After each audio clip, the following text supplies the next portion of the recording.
Hello friends, government job genuine notification channel पर आपका स्वागत है। फ्रेंड्स, आज हम जानेंगे बीएसए कैसे बनते हैं, बेसिक शिक्षा अधिकारी आप कैसे बन सकते हैं। इसके बारे में मैं आपको इस वीडियो में पूरी जानकारी दूंगी। अगर आप बेसिक शिक्षा अधिकारी बनना चाहते हैं तो क्या पूरी प्रक्रिया है, क्या प्रोसेस रहती है, सिलेक्शन प्रोसीजर क्या है, आपको कौन सा एग्ज़ाम देना होता है, इसके लिए आपके पास क्या क्वालिफिकेशन होना चाहिए, अगर आप बीएसए बन जाते हैं तो कितनी सैलरी आपको मिलती है, ये सारी जानकारी मैं आपको स्टेप बाय स्टेप इस वीडियो में क्लियर करूंगी। सो वीडियो को एंड तक जरूर देखिएगा। लेकिन वीडियो स्टार्ट करने से पहले अगर आप चैनल पर फर्स्ट टाइम विजिट कर रहे हैं या आपने अब तक चैनल को सब्सक्राइब नहीं किया है, चैनल को सब्सक्राइब कर लीजिएगा और बेल आइकन को भी प्रेस कर लीजिएगा ताकि आपको नोटिफिकेशन टाइम से मिल सकेगा जब भी मैं कोई न्यू वीडियो अपलोड करूँगी। चलिए अभी हम वीडियो स्टार्ट करते हैं। सबसे पहले हम जानेंगे बीएसए होता कौन है। बीएसए का फुल फॉर्म है बेसिक शिक्षा अधिकारी, या हम हिंदी में कह सकते हैं जिला शिक्षा अधिकारी। बेसिक शिक्षा अधिकारी या जिला शिक्षा अधिकारी शिक्षा विभाग में ग्रुप बी की पोस्ट है। यह राज्य सरकार के शिक्षा विभाग में एजुकेशनल डिपार्टमेंट में बेसिक एजुकेशन में प्रशासनिक पद होता है, प्रशासनिक पोस्ट है, मीन्स ये गजेटेड ऑफिसर होता है ग्रुप बी का। बेसिक शिक्षा अधिकारी जिले की शिक्षा व्यवस्था का संचालन करता है, जैसे कि सभी स्कूलों, प्राइमरी हाई स्कूल जो रहते हैं सभी की जांच करना, निरीक्षण करना, सभी सरकारी स्कूलों में जो भी अध्यापक की नियुक्ति होती है या पदोन्नति होती है वो सब जिला शिक्षा अधिकारी के थ्रू ही होती है। इसके अलावा अगर किसी भी तरह की कमी पाई जाती है स्कूल में या अध्यापक की तरफ से कोई भी किसी भी तरह की कमी अगर दिखती है तो कार्रवाई भी करता है जिला शिक्षा अधिकारी।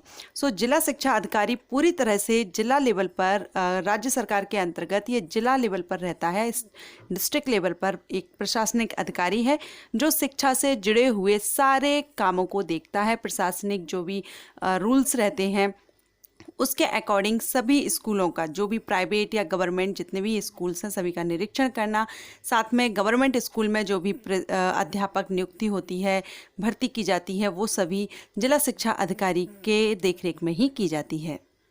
अब हम जानते हैं कि जिला शिक्षा अधिकारी बनने के लिए आपके पास क्या क्वालिफिकेशन होना चाहिए। तो जिला शिक्षा अधिकारी बनने के लिए आपका ग्रेजुएशन होना जरूरी है। किसी भी स्ट्रीम से, किसी भी सब्जेक्ट से, आपने साइंस सब्जेक्ट से या आपने कॉमर्स से या आर्ट्स से, किसी भी सब्जेक्ट से, इनफैक्ट आपने इंजीनियरिंग भी की हुई है तब भी आप किसी भी सब्जेक्ट से आपने ग्रेजुएशन आपका कंप्लीट है तो आप इसके लिए आवेदन कर सकते हैं। बीएसए के लिए आप अप्लाई कर सकेंगे।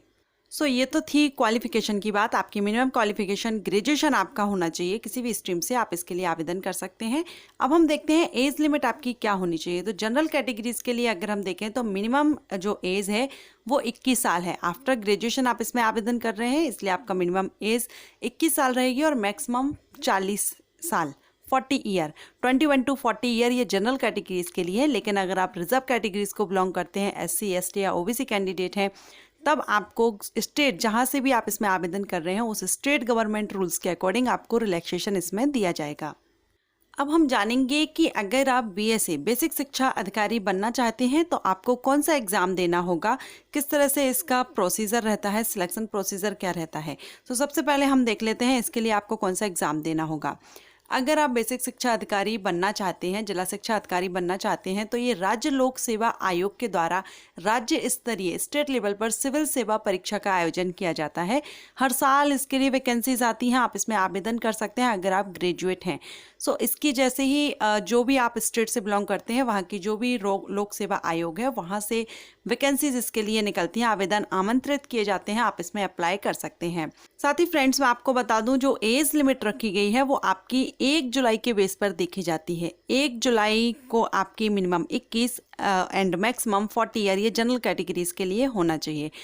फ्रेंड्स अब हम देखते हैं यहाँ पर कि राज्य लोक सेवा आयोग के द्वारा जो भर्ती की जाती है वो सिलेक्शन प्रोसीजर क्या रहता है। तो यहाँ पर भी सिलेक्शन प्रोसीजर सेम रहेगा जिस तरह से राज्य लोक सेवा आयोग के द्वारा जो भी कंपटीशन एग्जाम किए जाते हैं 3 स्टेप में सिलेक्शन प्रोसीजर रहता है, उसी तरह से यहाँ पर भी 3 स्टेप में ही रहेगा। Pre exam, main exam and interview.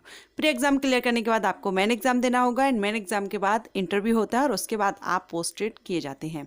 अब हम देख लेते हैं आपका pre exam and main exam जो रहता है उसका सिलेबस क्या रहता है, किस किस टॉपिक पर आपको स्टडी करनी होती है।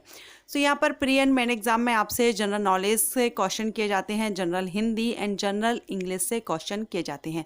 ये 3 तो आपके रहते ही हैं, ये सभी के लिए कंपलसरी है, सभी को इस पर तैयारी करनी है। लेकिन कुछ सब्जेक्ट्स इसमें ऑप्शनल रहते हैं जो आप चूज़ कर सकते हैं। जैसे कि आपने ग्रेजुएशन किया हुआ है, जिस भी सब्जेक्ट से आपने ग्रेजुएशन किया है उस सब्जेक्ट को आप यहाँ पर चूज़ कर सकते हैं। यहाँ पर बहुत से सब्जेक्ट्स हैं आपके ग्रेजुएशन के बेस पर, आपको जिसमें नॉलेज है आप उसको चूज़ कीजिए, उससे आपके क्वेश्चन लिए जाएंगे। जैसे कि अगर हम यहाँ पर देखें कुछ ऑप्शनल सब्जेक्ट्स जैसे केमिस्ट्री इंजीनियरिंग में, या physics, botany, zoology, mathematics, agriculture, computer science, या आप कॉमर्स साइड से आपने कोई सब्जेक्ट्स ग्रेजुएशन किया हुआ है, या आपने आर्ट साइड से किया हुआ है, तो इसमें बहुत से सब्जेक्ट्स ऑप्शनल सब रहे हैं जो आप चूज़ कर सकते हैं। और ऑब्वियसली आप वही सब्जेक्ट चूज़ करेंगे जिससे आपने ग्रेजुएशन किया है, क्योंकि उसमें आपकी नॉलेज अच्छी होगी, आपकी स्ट्रांग होगा वो सब्जेक्ट, उस सब्जेक्ट से आपके क्वेश्चन लिए जाएंगे। सो ये आपका सिलेबस है, आपको किस तरह से करना है। इसके लिए आप जरूर कोचिंग लीजिए जिससे आपकी तैयारी भी अच्छी होगी, जिसमें general knowledge, general Hindi, general English और एक आपका ऑप्शनल सब्जेक्ट होगा। इस तरह से ये आपका सिलेबस है जो जो सब्जेक्ट्स आपको यहाँ पर प्रिपेयर करने होंगे। एक बात मैं और आपसे कहना चाहूँगी, बहुत से कैंडिडेट हैं, स्टूडेंट हैं जो कमेंट करते हैं कि आफ्टर 12th के बाद कौन कौन सी जॉब ले सकते हैं, या फिर हमें क्या करना होगा एक अच्छी जॉब लेने के लिए। तो मैं आपसे ज़रूर कहना चाहूँगी, आफ्टर 12th काफ़ी जॉब निकलती हैं, वैकेंसीज आती हैं, उसमें आप आवेदन कर सकते हैं।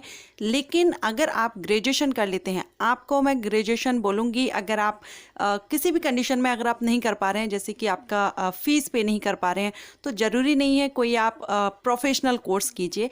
आप नॉर्मली जो जनरल अपनी बीए, बीएससी, बीकॉम होता है आप उसको कर लीजिए, उसमें ज़्यादा खर्चा नहीं आता है। लेकिन मैं ये इसलिए कह रही हूँ क्योंकि आफ्टर ग्रेजुएशन के बाद आपको बहुत सी लाइन ओपन हो जाती हैं, आप बहुत से एग्ज़ाम दे सकते हैं। ऑफिसर लेवल के जो भी आपके आईएएस, आईपीएस, या जो भी मैं आपको इतनी सारी वीडियोज़ मैंने अपलोड की हुई हैं, वो सभी ग्रेजुएशन के बेस पर आप आवेदन कर सकेंगे। वैसे 10th के बेस पर भी वैकेंसीज आती हैं, 12th के बेस पर भी आती हैं, लेकिन मैं फिर भी सजेस्ट करूंगी आप 12th के बाद जॉब सर्च कर रहे हैं वो अच्छा है, लेकिन साथ में आप अपना ग्रेजुएशन भी कंप्लीट कीजिए, जिससे आपकी और भी लाइंस ओपन होंगी, आप एक अच्छा कैरियर बना सकेंगे।